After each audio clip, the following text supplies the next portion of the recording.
I am Paul Flynn, and this is Fergal Flynn, one of my brothers. There's 5 of us all together in partnership, working together, and we're farming from Rush in North County Dublin right through to Tara, about a 20-mile radius of about 1,500 acres.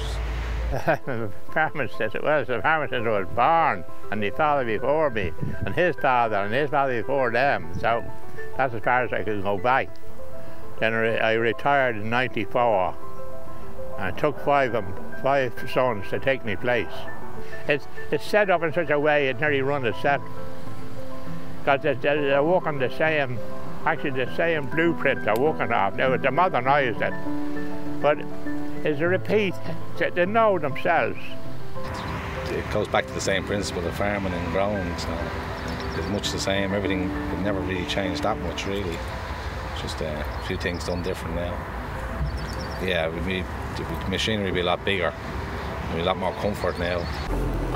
This yoke's fairly smooth. It's all suspension. It's not your normal tractor.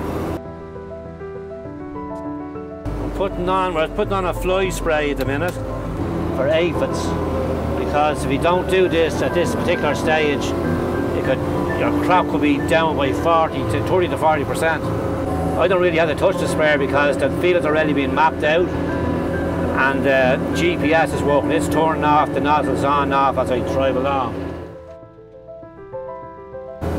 So the computer's gone big time. Everything's computerised. Say from 1950 to now, that's 70 years. We've come on from the horse age to the space age type of thing. I went through the whole thing, from the hand, and the pony to the hand, and the horse and the tractor, and the diggers and the spinners and the lifters and the harvesters. And I think if you got a half a ton of man, you're doing well, digging with the spade. Now there's actually an old harvester here today that can harvest up to 200 tonne a day. When we get into our peak season, it could be from 7 till maybe 12, 1 or 2 o'clock in the morning, just maybe for maybe 5 or 6 weeks, and possibly could be 7 days a week. If the weather permitting, if it's good and we're at harvest, we're working. In the harvest time, when all the kids are off school, and the kids that are old enough to do a bit of work, they do be out doing it. So there could be maybe with us 5, and there could be another maybe 8 or 9 of nieces and nephews all working here at the same time. And nearly all the nieces and nephews, even the older ones that have gone maybe to work elsewhere, have all done their time here doing something for a couple of days or a couple of weeks before they went elsewhere, because they all wanted pocket money. When we were growing up, we did it. It was never an issue of money. You just did it for the joy of it. Joy of it. You just always did it. But you always, if you asked for a few quid to go somewhere, you always got a few quid. Yeah. You were never stuck. But we never actually, you never look for a wage at the end of the week. But nowadays, it's how much am I getting before they even start. What time we finish at. The family farm is very important from the point of view of access to labour. We're here beside Dublin City, where over the last number of years there would have been a huge demand for labour in Dublin City, in the building areas and things like that.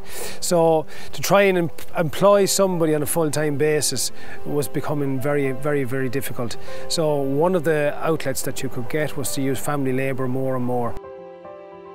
Our parents never pushed us into doing farming. It's just that we wanted to do it, so we'll be doing the same for ours. We won't be pushing them in it, but it's there if they want to fall back on it. And that's the way it was left with us when we got into it. We were never told that's what you're doing. So every day we come home from school, we'd forget about the homework and go out onto the farm.